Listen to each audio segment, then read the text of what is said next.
Trapped in a hellish inferno, truck driver Ricky Sutcliffe faces an ash tornado.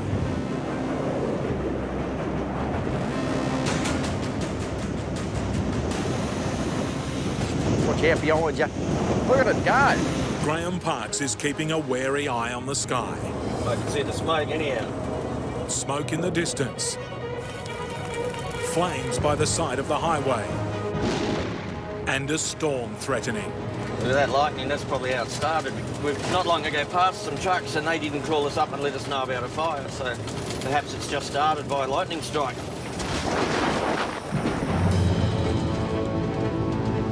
can see a massive fire to our left. This road could change direction around this bend and we'll be heading towards it. I don't use my judgment. I can, before I proceed through it, if I don't see it safe, if I don't deem it to be safe, I'm not going to go through it. Look how black it's getting down here. Storm clouds. It's the worst storm clouds we've seen all day. Have a look. Oh yeah, there's a lot of water to come out of there. We're heading into a good storm, mate. Look at this wind, lightning in front of us. The strength of this wind is blowing the truck around. Look at the trees going. In less than a minute, Graham's in the middle of a blinding tropical downpour. The lightning has just been striking right by the side of the roads here. It's amazing. Water sitting here. It's right on the edge of the fog line there on the left wheel track. We've got to be mindful of that as much as the wind blowing the truck and looking out for branches blowing. As quickly as it arrived, the violent storm has passed. It was hell mad. Best storm I've driven through in a long time. The road is actually dry now. Graham's halfway across the Northern Territory, heading for the Western Australian border.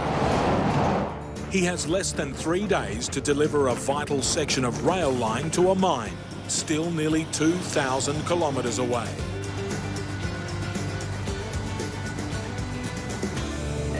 Made it to our chosen destination for the day. With a 12-hour driving limit, Graham is forced to pull up for an overnight stop at a remote roadhouse. There's a sign there. It doesn't say under new ownership. That says now open under new wife. Probably letting everybody know he's got a new boss. It's another day over. But back on the road the next morning, it doesn't take long for Graham to run into more trouble. My orange check engine light just came on. If it goes to red, means we've got a major issue. Might as well pull up and check. It only takes 5 minutes. But this unscheduled stop looks like it's going to cost more than 5 minutes. We're not low on coolant. Bloody hot though. It's not just lost time he's worrying about. There's a bushfire in the distance, one that could be coming his way. If it's a radiator problem, it's risky driving on. I haven't got coolant, but I've got plenty of water to put in it, which will get us by. But Graham has a strict deadline to get a section of railway line to a mine, still more than 1,000 kilometres away. Just keep going, keep an eye on it. It's only the orange one. Hopefully it won't lead to the red one. The day is not over. Back on the road, and with time to make up, Graham puts the hammer down. But the truck's still playing up. The temperature gauge is climbing. So I've backed down. I dropped down to nearly 80 kilometres an hour. Now I'll be keeping an eye on why it's starting to come up. I mean, the fact that it's hot outside shouldn't be causing it to do that. It seems like there must be an issue in there somewhere. I'm going to back right off and hit the cruise control on about 85k for a while. A couple of months ago there was a faulty wire at the back of the radiator that was causing the check engine light to come on. Could be something similar, hopefully. Graham can't afford another stop.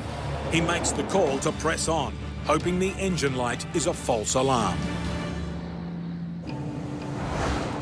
I sat on 85 k's for a while and temperature didn't fluctuate, so I moved up to 90 and I'm happy to just plod along at 90 k's an hour. If you're going quick in this heat, of course it's going to be heating it up. It's probably one of the harshest temperatures in the country at this time of the year. There's another massive fire over here. With one eye on the bushfire, Graham pushes on to his delivery drop. And we'll be in Tom Price tonight, ready to complete this journey and unload tomorrow. Graham's been on the road for 5 days and covered 5,000 kilometres, one side of a vast continent to the other. He's finally made it to the mine, and a vital piece of rail line is delivered on time. All in a week's work for the former city payroll manager who swapped his computer screen for a windscreen.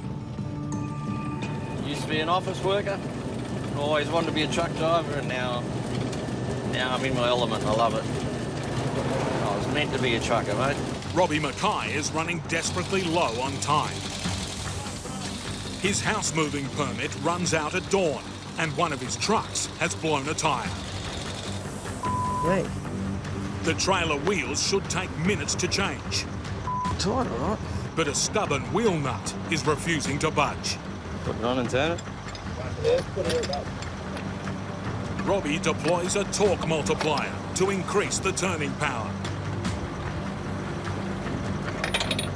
Yeah. With the precision of a Formula One pit team, Robbie's crew get the race to the border back on the road. It's like 1:30 and we've got to be at the border by 2. Otherwise the New South Wales police could leave, like they might not wait around. I can't go on the road without a police escort, so if they leave, I can't move into New South. So we definitely can't afford any more delays.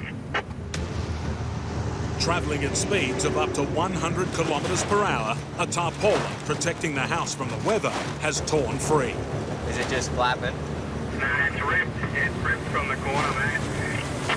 I might find someone to pull up. I'll have to pull this tarp off. Grab the impacty, rip that tarp off.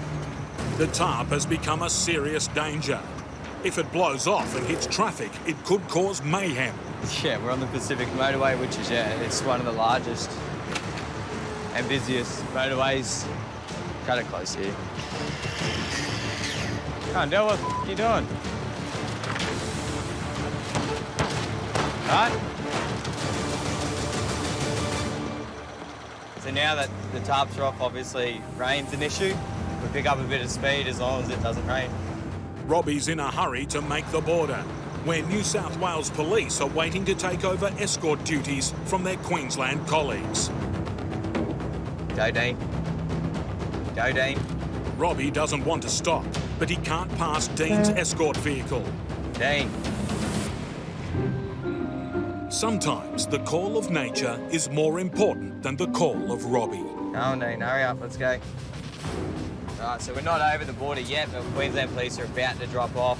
And New South Wales coppers are going to keep us going. We're running late, so we're 40 minutes behind schedule. As the house convoy cross the border into New South Wales, We're just coming up to ocean shores, it's just starting to rain. the storm is threatening to turn this house move into a very expensive mission. Robbie's oversized load permit runs out in 3 hours. He can't afford the time to cover the house in a tarpaulin. If the plasterboard interior walls get damaged, Robbie will foot the bill.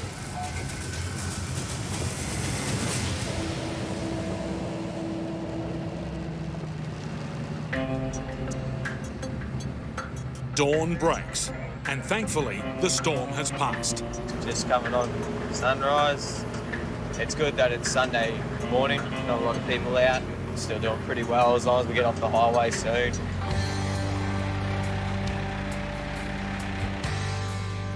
After 280 kilometres, the convoy arrives in Talumi. In Townsville, North Queensland, the region has been devastated by floods after more than a year's rainfall was unleashed in less than a week. 3 people and hundreds of thousands of cattle have been killed by the raging floodwaters. The locals are in desperate need of supplies. It's been nearly close to a metre of rainfall. It's pretty full on. Rookie trucker Terry Boardman was stranded for 6 days by the rising floodwaters. Yeah, you're going through towns, it looks like a ghost town. All the power cut out. Couldn't go anywhere, couldn't go out, couldn't go in. There was about 30 odd trucks waiting to get through.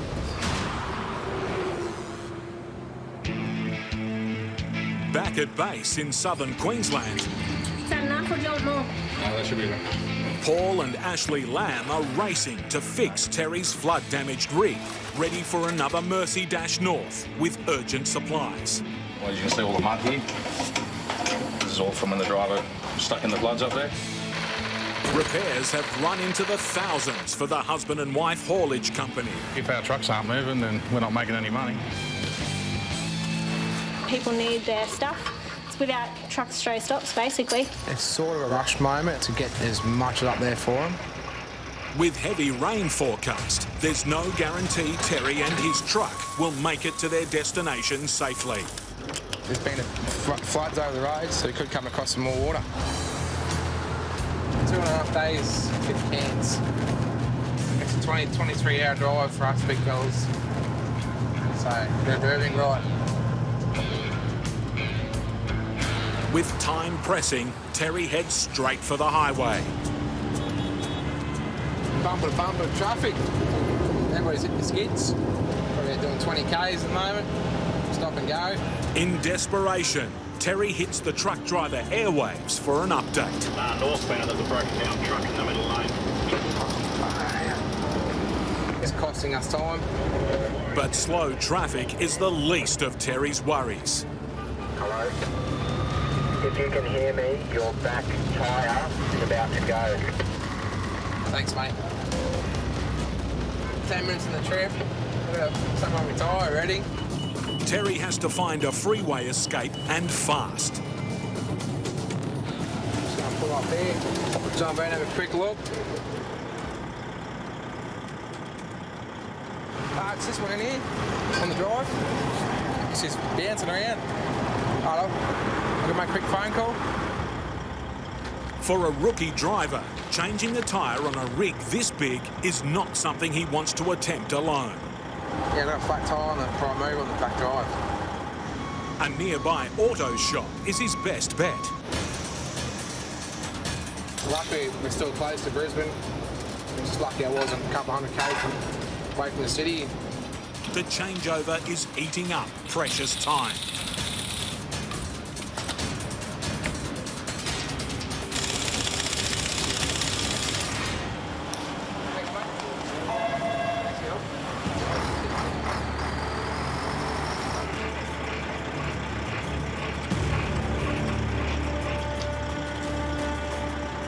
An hour lost.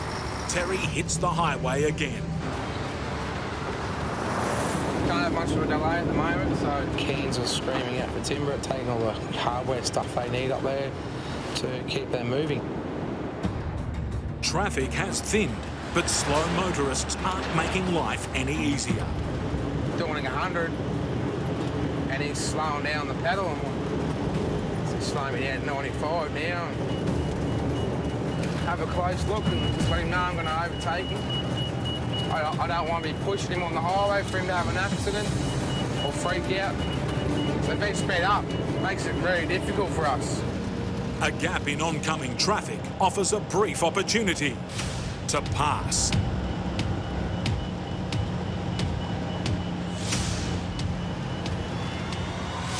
But it's just the start of his traffic troubles.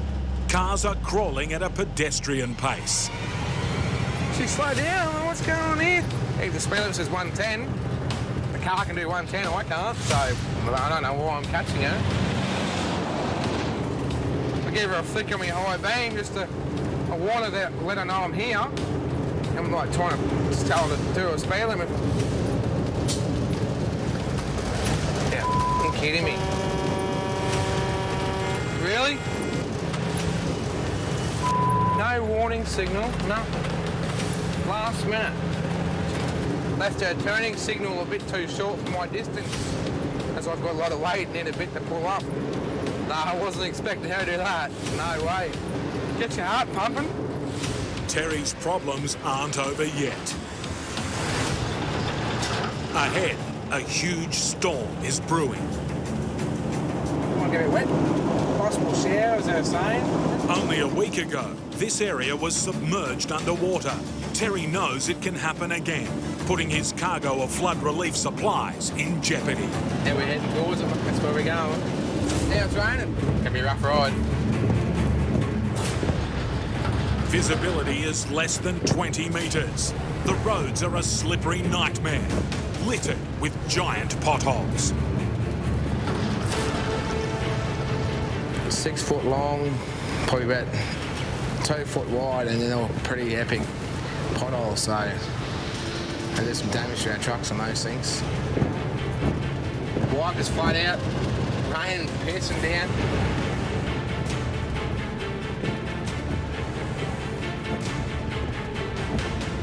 I'm carrying timbers at the moment. It gets wet, it gets heavier. I'll probably put a couple more ton on me, you know. That was a nice sprinkle of rain, wasn't it? It's gone. Yeah, there were a couple of Ks in, yeah, it's gone now.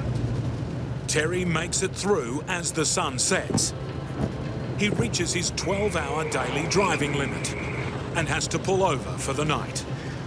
Today's slower than every other trip I've been on. I had a few delays, sort of behind time.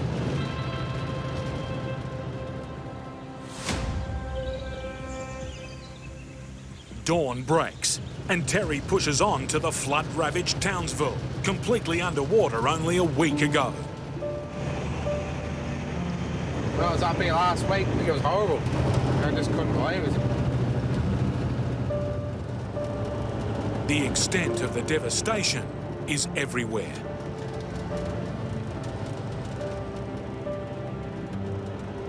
Well, I'm feeling for the people in Townsville. We've still got a bit to go through yet. Yeah, it got really pretty scary for these locals. With the destruction of the flooding, Terry's cargo of timber is vital for the rebuilding of North Queensland. Yeah, it's all about getting the road there safe and sound, getting home safe and sound as well. As long as the wheels are turning and keeps everybody happy in the day. As Terry pulls into his destination in Cairns, he has one last job to do. Put a shirt on, just so I'm ready to go, so looking pretty. Use the left 2 lanes to take the exit towards A1. It's been a tough 23 hours all up, but the rookie trucker has finally arrived with the vital supplies. Stay to the left-hand side as close as you can. Thanks, mate. It's good that rain's gone, isn't it? Yeah. Poor old Townsville got it. That's him, brother. Thanks, mate. Too easy. See you next time. Safe trip home. Yeah, I will. Job done. At last, Terry can hit the road back home to Brisbane for a well-earned break. Kitted up in his acid suit, Michael King's set to load his deadly liquid cargo. Obviously, the things you don't want is to be burned. You don't want to get the shit on you. 43,000 litres of highly toxic caustic soda. Right now, we're going to batch up a load, and it's very helpful if you bring your glasses so you can see what you're doing here. And we should have a start if everything goes all right.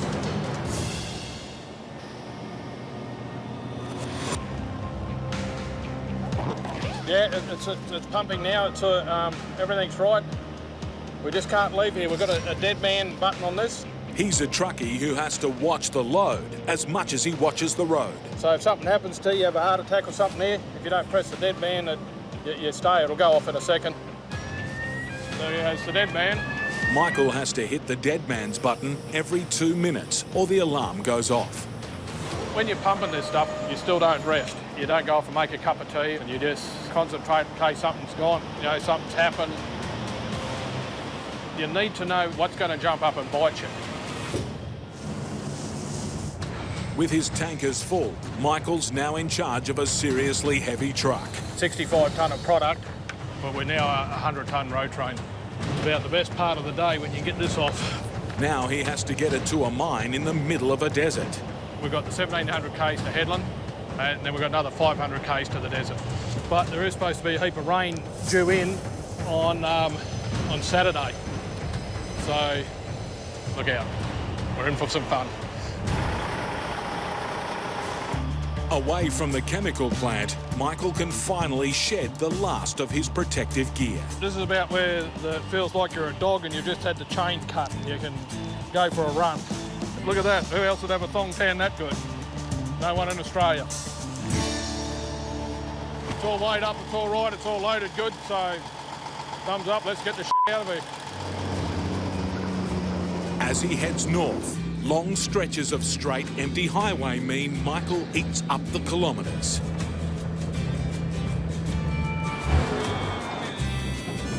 There's 2 days of this ahead, the easy yards, until a strange noise interrupts.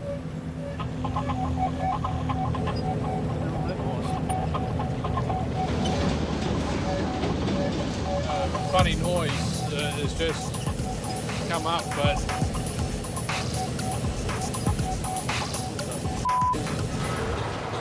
I've had a bit of a nose, I think.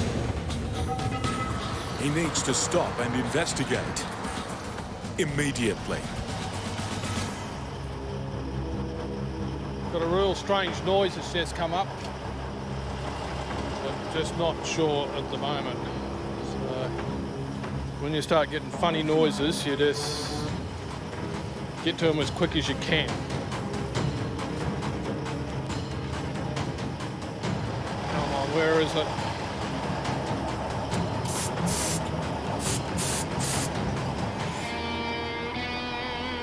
There's no obvious problem, which troubles him even more. It's always a worry when you don't really find the total problem. But I'm thinking because I could hear it very plainly from here, that it's this air drain that's going off that's making this squeaking noise.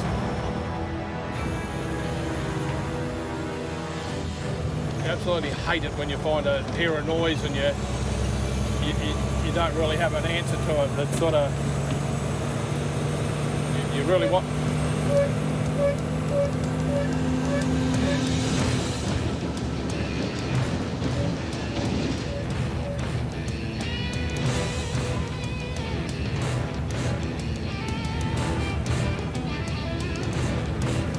Bit of a mystery. I think it's going to be that air dryer. Just keep going for a little bit and see. With the sound suddenly gone, he now has to worry about cyclonic inland rain that's flooding into normally docile rivers between him and his destination. Hello, we're in full flood. Look at that. You've got a flood and a dust storm all at the same time. What a rarity. Absolute rarity.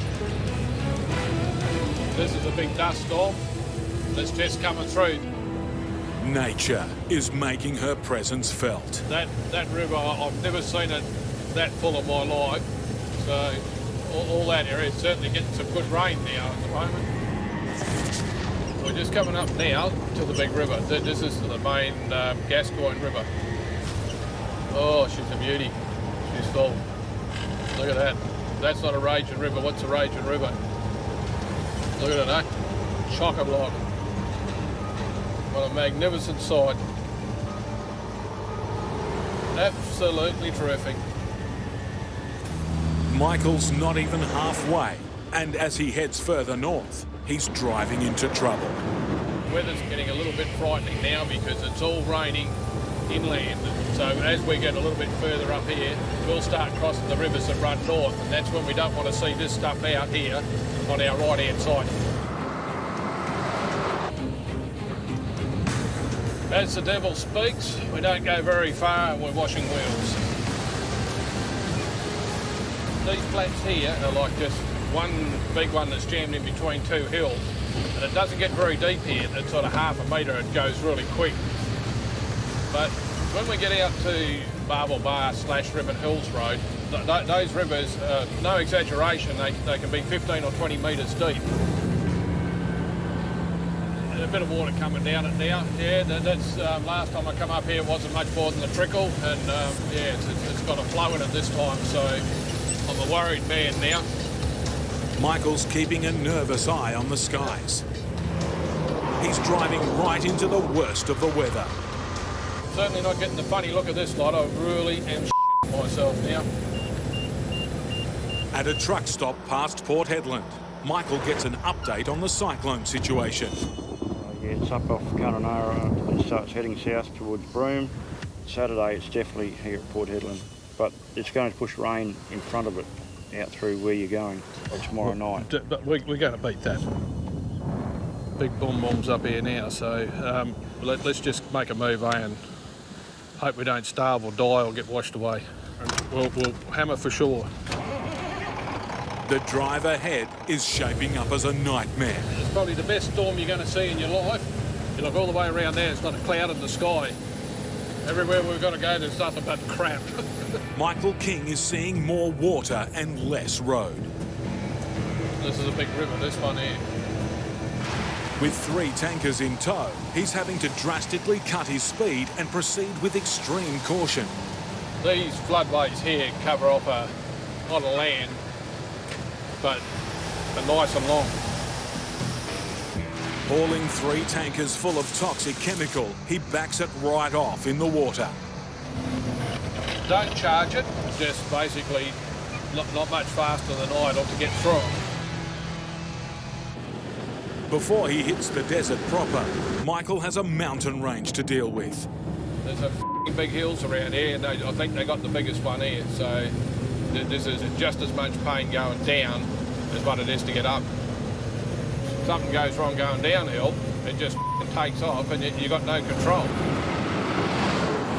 While the skies are blue, there's still water on the road. And this section here, all the skid marks here, that's where all these trucks have aquaplaned and then shot off down the river. Righto, welcome to the world of heading to the desert. This is the mine turn-off. Traffic on the road to the mine is minimal. But when there's another truck to share the road with, it's a maximum length monster. That bloke at least had the good manners to sort of stop and give us the right of way to get up the hill.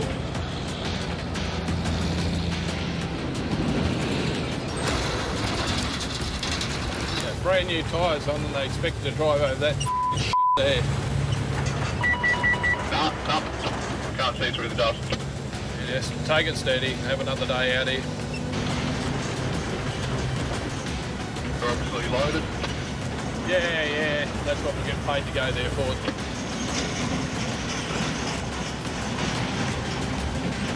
Yeah, no, you're good there, mate. Roger, thank you. After a marathon 4-day drive, Michael arrives at the copper and gold mine, a world away from civilization. We're here. Hallelujah. But before he drives through the gate, there's one last stop required. We're going to pull up here and dust all these wheels. It's a bit like wiping your boots to go into someone's house. We're going to leave all the mess out here. A courtesy. Even in the great sandy desert, they don't like dust. Michael has carted 43,000 litres of caustic soda from Perth 2,000 kilometres into the scorching wilderness. It's the last place you want to pull on a suit. But with a toxic cargo to transfer, off we go. Michael has no choice. I'm going to put this on again. Now there's only one thing left to do. We'll get this shit off and get the hell out of here, I think. That'll be the answer to that lot. At the moment, I'm not real sure where the fire is. There's a bit of chatter on the radio. Deep in the southwest of Tasmania, the mighty forests of the Huon Valley are on fire. We've got to go through the middle of the burn, which I'm not really that keen on, because there's a lot of big, dangerous trees out here. Local logger Neil Bennett is hauling his digger straight towards the inferno in an attempt to halt the blaze. Who's going to go up around here and chuck the digger off on the road and clean the existing fire trail up to try and stop the fire? Very nerve-wracking. Makes old guts turn, this does. As the inferno spreads, hectare after hectare of bushland is destroyed, threatening lives, homes and businesses. The Bennett brothers, Adrian and Neil, are fourth-generation loggers. Their family business employs up to 150 truck drivers and timber workers. But the huge fires are threatening to wipe out their livelihoods. We're just trying to sort of minimise the loss of timber for the income of the valley. We've got something like 20-odd fires burning our resource, and it's also heading towards the townships now.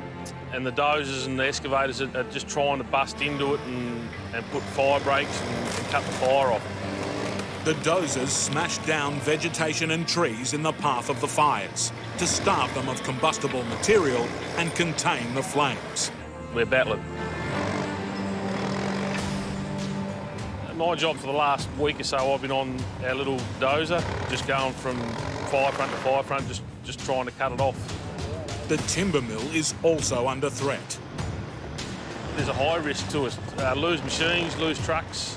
We haven't lost any structures yet down here, as of this morning, I think. Look, Eddie comes with me dog. At home on his farm, Neil's waiting on the fire department to call him to action. With his moon dish on. The father of two is on high alert. Yo! Yep, no worries. We're gonna go, my girl.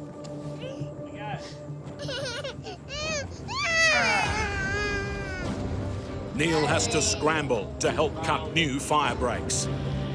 We're gonna be going fair through the middle of it, where it's burned up over the main tourist route. The intense heat can destroy a truck in minutes. The lives of his family and neighbours are on the line. There's no guarantee that Neil will make it home. Slowly working the way this smoke's laying across here. Wind's got it going pretty well, and we may have to boot scoot here in a minute. Truckers like Neil are the lifeline for dozer drivers such as Jim Woodward. Without the trucks, we cannot get machinery into jobs, and without them, we can't get out, not fast enough. You've got all the leaf litter, and as soon as it gets a bit of heat in it, got a eucalypt and that, they explode. It just goes off like a cannon. Right, see that, thanks for it. Get down the road, thank you. Breaking through the rampaging fire, Neil just makes it to the drop-off point, where fire crews are desperate for his cargo of heavy machinery. Drop this digger off here, try and cut the fire off and coming back this way. With every minute wasted, more forest burns to the ground. Neil's straight back in the cab to reload. We're heading back, pick another 20-tonne excavator to run them out to the other side of the fire, just to, see what they can do out there. But the relentless pace and boiling conditions are taking their toll on Neil's truck. I've got something forward brake, something in. I think she's got a blown turbo pipe. Why it's whistling. To fix the truck, Neil returns to the muster point at the mill.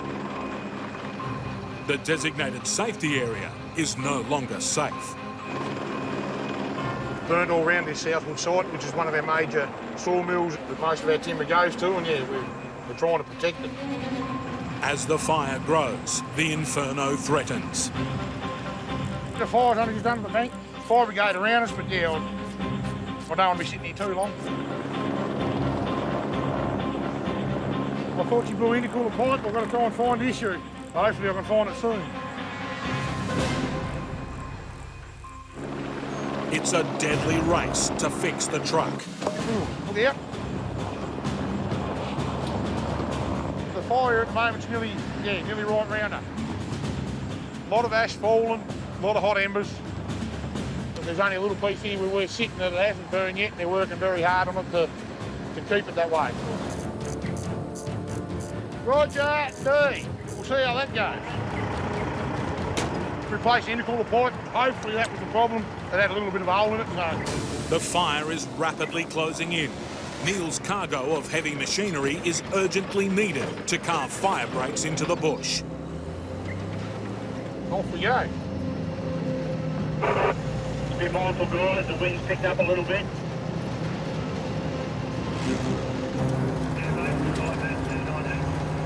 Yeah, she's a bit hot and smoky through here. Minutes down the road, Neil discovers his truck's engine is still losing horsepower. I didn't fix the right intercooler pipe. Not right, I've got to have a bit more of an investigation. With the engine struggling to pull his 30-tonne load, he needs to fix it or risk being overrun by the fires. We can only get up around the corner here a little bit, instead of the big main feeder line to go to Southwood down there on the ground. Power lines brought down by the fire are blocking the road. I didn't think it hit them with a really big axe, but we got told under no uncertain terms to cut them. Waiting for the fire crew to disconnect the power, Neil seizes the opportunity to repair his truck. Here's my problem. She blew the little compressor pipe off the compressor. I can poke my finger in it. So does that tell you that it's blown? Neil and the fire crew have to work fast. If the wind changes direction, the fire could be on them in a flash. Dodge up job. Gonna try and wrap some tape around this to keep it going until I get back home tonight and find the right piece. Get up on me, bastard. Righto, we'll see how that goes. See how long it lasts for.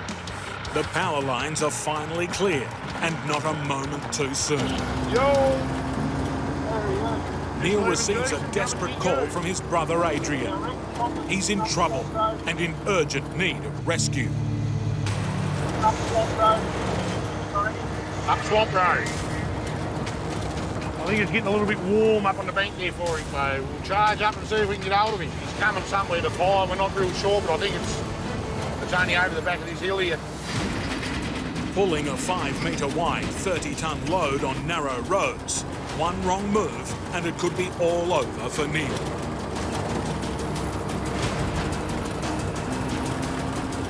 Got no heart rate pumping a little bit. That corner's not. Slow down, slow down.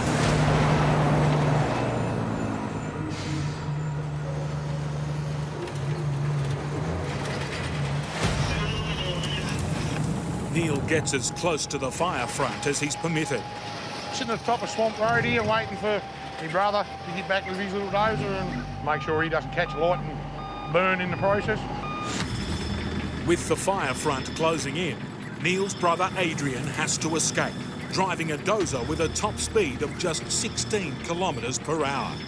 They'll only walk so fast, the flames will overtake them. You've got the float nearby, it's just on the back, chains on and gone. You can get them out a lot quicker. Adrian's safe for now, but the dozer is busted. Just trying to track around a spot fire in there and I've ended up breaking the tilt ram on the blade. With every machine needed to fight the fires, they have to fix it fast. As the brothers race to repair, the radio brings distressing news. It looks pretty thick. I can't see through it to see what's behind it. One of their employees, Jim Woodward, is trapped, surrounded by multiple fire fronts. And yeah, it's putting a lot of crews in, not in a good predicament. Most of the machine drivers here are, they're mates as well, so.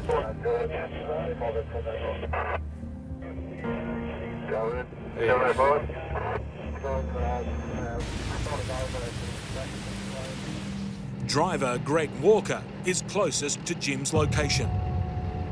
And I don't know if we're going to be able to make it up in there or not, but if it gets too hot, we might have to turn around and head back out itself. But we'll go up there and we'll see if we can help him. Listening to on the radio then, they've got 90 km/h winds up there and fire heading towards them fast. So it's not looking good.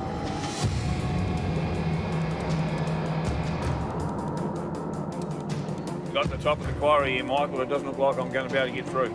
It looks pretty thick. I can't see through it to see what's behind it. Greg's cut off. And for Jimmy, trapped behind the fire, there's only radio silence. Where are you, Neil Bennett? In pouring cold. Just leaving Southwood. Neil Bennett has little choice. He drives straight into smoke-choked forest to try and rescue his mate. She's picked up a bit here, so we'll see how we go.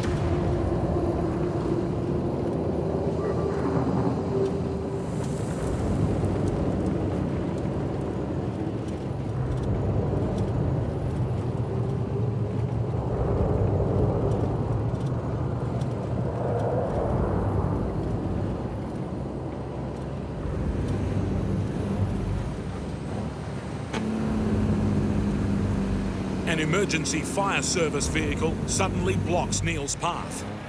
It might be better backing out and going out that way. Yep. It's too dangerous to continue. No, the road's blocked down there in front of the fire's come up over it, so I've got to go back up here to spin my big float round. Neil needs to take another road to get to Jim. And worse still, the radio's on the blink. Where's Jimmy at?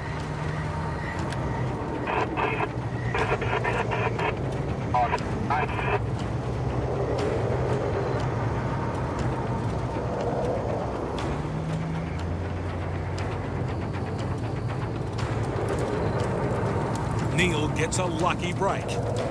The smoke momentarily clears. How far is Jimmy out, Mick? He's a couple hundred metres down back and redrive from the intersection. Come round your beach.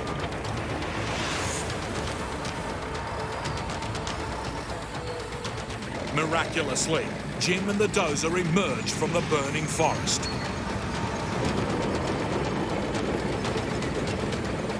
If you're going to put it on quick. I don't know what around here. As long as she's coming up that bank at us. Get her in third. Get her up on there. All right, now.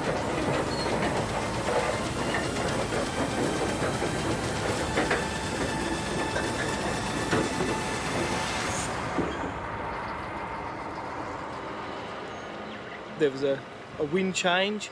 With that wind change, it put us in big danger. They actually had to drive through fire to get to us, which they did, got us out, made us safe, so we were lucky. We're back down out of here now, dog. Jimmy's over on him.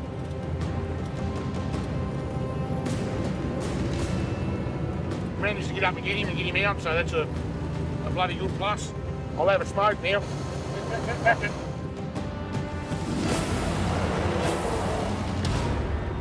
Neil's joy is short-lived. The mill is burning. We lost a couple of sheds at Southwood yesterday. The main buildings are still standing, and all you have heard, we've lost eight houses. So it's not good. Things are getting pretty hairy. The fires have already cost the Bennett brothers a whopping $400,000 in lost production, while they've been out fighting the flames. And we're trying to stop it to come up on this other side. We've got a dozer up in there. Yep. They're working with some helicopters. Lesson and Rick and crew out to try and stop the fire, save our machinery. It's just moving that quick. We don't know where it's going or where it's going to finish.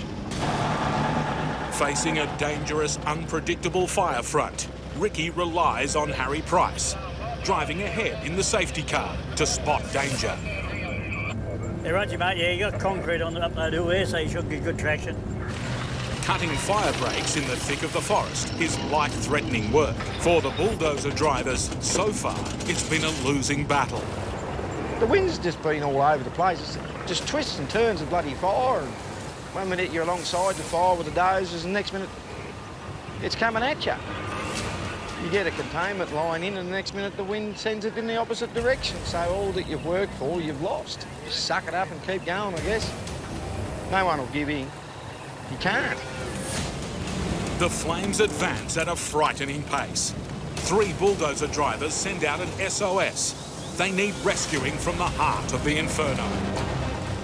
Ricky responds immediately. Best I can say, hold on. 50700, But in the chaos, his orders on where to go and who to rescue first keep changing. There, Ricky. Yeah, I got you. Turn around. What are we doing? Back to the quarry? Yeah, mate, yeah. You're going to have to find somewhere for you to turn, though. Ricky needs to get back down to the quarry to rescue another dozer driver. If we don't get these fellas out of this quarry, we won't be able to get back in here to get them. So we've got to get them out of here quick.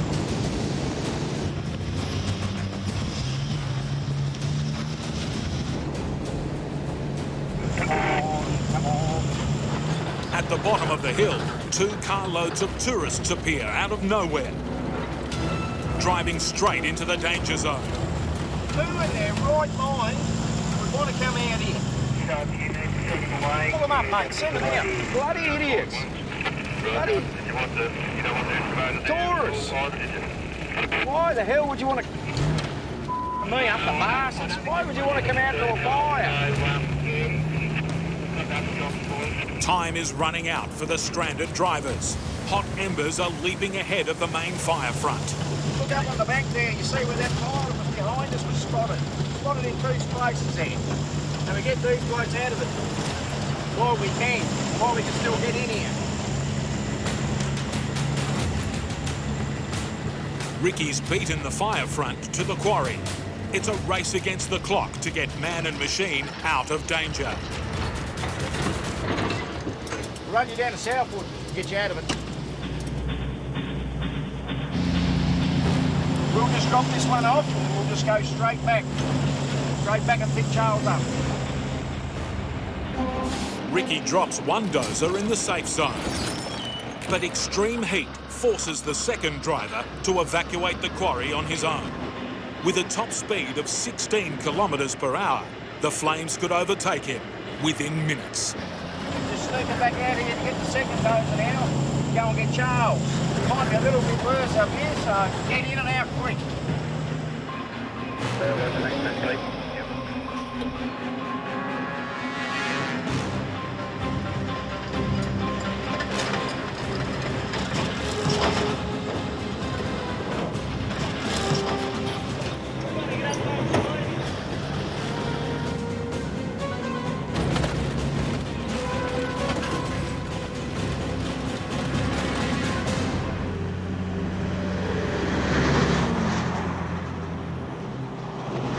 We're here. Thank Christ. We're here in a safe zone, so... Hey. Look at that. We're leaking my radiator.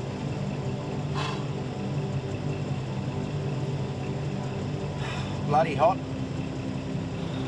Bloody stressful. Here's the cavalry's turned up. What have we got here? With the fires continuing to ravage the forests, lives and homes are being threatened. For Ricky, there's no time to rest. We've got to go out past all the burnt, try and cut it off coming down over the bank or something, I think. So we've got to get moving. She's pretty bloody steep, very hard pull. The fire's not the only danger Ricky needs to be aware of. Get these big trees. Any of the bastards could be burnt to the point, and they could fall over at any time. The last thing we want is for something with about 50, 60 tonne to come and land on the roof. They could come down anywhere, anytime. Here we go, back up the bloody hill again.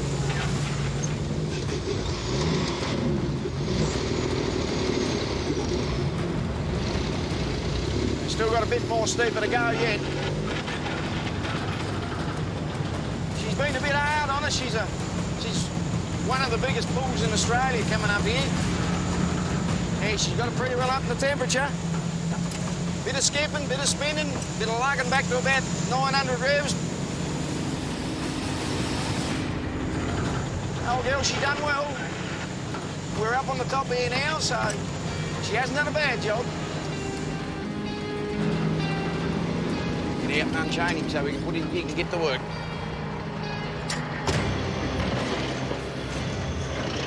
The dozers begin to clear fire breaks, but high winds are forcing a fire front to the top of the mountain. Ricky needs to be ready to get the dozers out in a hurry. Well, we've got to keep an eye on the wind and that, because if it changes, it can race this one here straight up the bank towards us, so we've got to go, we've got to go. The fire's picked up speed, moving through the forest at over 10 kilometres an hour. They've decided that there's too much fire activity going through the dozers, and they're pulling them out again. The evacuation is too late. Within minutes, the flames are licking at the top of the mountain. Very spooky, very eerie. Look at that wind. The wind's really picking up. Keeps at that stage, it will start blowing embers. The fire front shifted so fast, Ricky and the dozer drivers are now cut off. I was told we was going to meet him here. Now he's saying they might be going to get us to try and go up over the top of the hill and pick him up the top of the hill there. But I don't know why, I don't know what's going on. The flames intensify. It's a firestorm. I think she's time to head for the hills, boys. Look up here. Trapped in a hellish inferno, truck driver Ricky Sutcliffe faces an ash tornado.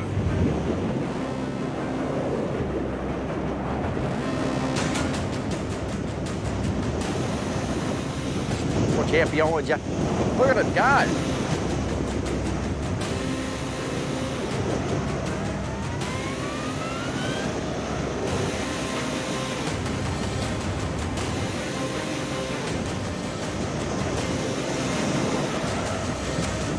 Further up the hill is bulldozer driver Ernie Harvey.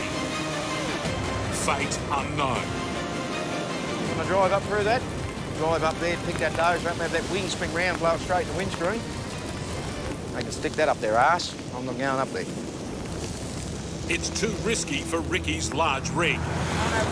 A fire truck heads up to look for Ernie. Well, their fire break they thought was successful wasn't, it's jumping. Ricky prepares the trailer, hoping for Ernie and his dozer to emerge unscathed. We just want to get it on and get it out of here quick. The truckers have had no radio contact with Ernie for 40 minutes. Look up here. Poor little possum, look at him. He's shaking his head, he's been burnt. It's an agonising wait. But the fire truck returns alone, unable to battle through the blaze.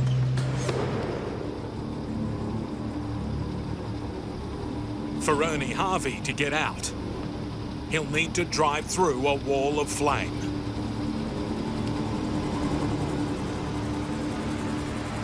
Oh, look.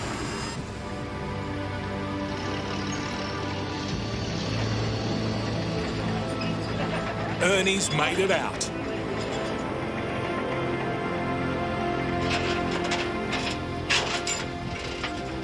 Pretty wild up there, mate. The wind changed around southerly and come back at us on our containment lines. I had no choice but to come back through the flames. Otherwise I would have been stuck up in there, so we got pretty hairy up there for a bit. So I was lucky to get out, really.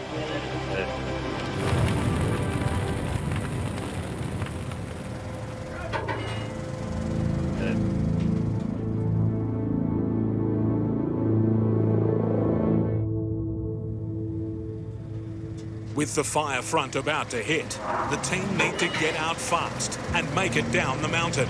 The fire's jumped the containment line up there. In other words, it's jumped the fire break, so this is where it's heading for. Where we are now, this is the way it's running. We want to get out, because no one wants to be in the middle of this when it comes racing down through them gullies. I'm coming out. With not a second's rest, the radio brings another urgent request for a dozer. Halfway out. The fire has reached the edge of town. Homes are burning. No matter how hard we go, like how hard we go to get these dozers there and how hard they go to put them tracks in, it's just another kick in the guts every bloody day. In Tasmania's Huon Valley, a resident's home is under siege from raging wildfires. Going out to fire break around the house might be a little bit too late. Fire's going around the house here already, apparently, so these boys are going to have to absolutely get cracking up here. Get the f***ing thing out of the way!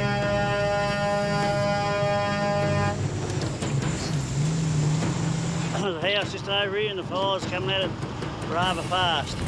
The fire reaches the fence line and the trees surrounding the house are already alight.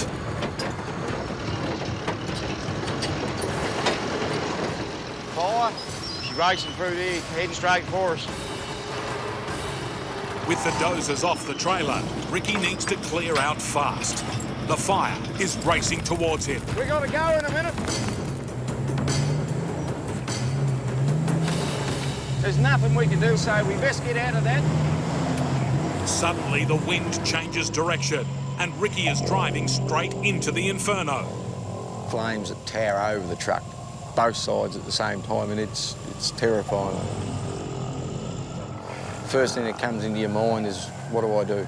Do I just slam on the brakes and go backwards, or do I just hold it flat and get out of it? You're full of diesel, you've got hydraulic oil spilled over you from the dozers, and that stuff's flammable, and that's the scary part. Ahead, the wall of fire is impassable. Ricky needs to head back the way he came. Where the f***'s the Denison turn off? But he can't find a place to turn his 20-metre trailer around.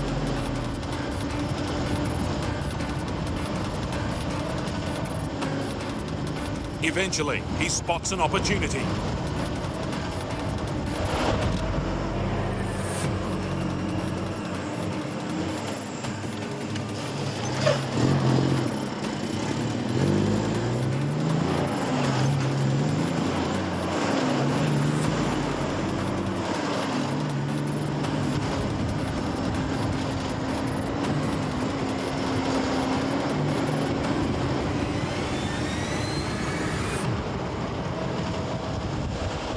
Back there, she's just had a big blow up and she's just gone ape shit. All up the side of the road, across the road over into the Denison side, and there's just beating us at every turn.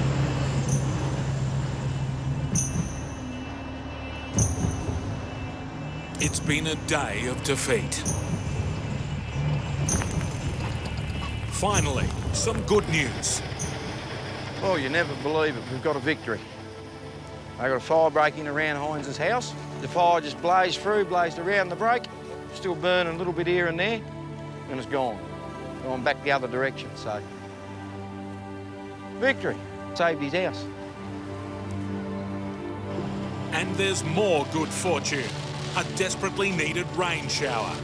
It's got to help in ways, I suppose. Keep the fuel damp and the grasses damp and stop it from travelling so quick, which gives everyone a chance to sort of get in and extinguish it or get some brakes around it. The war against the fire is far from over, but today's battle has been won. Pretty good, actually. That something actually turned out good for once, rather than going home feeling depressed of a night. We've had some victories.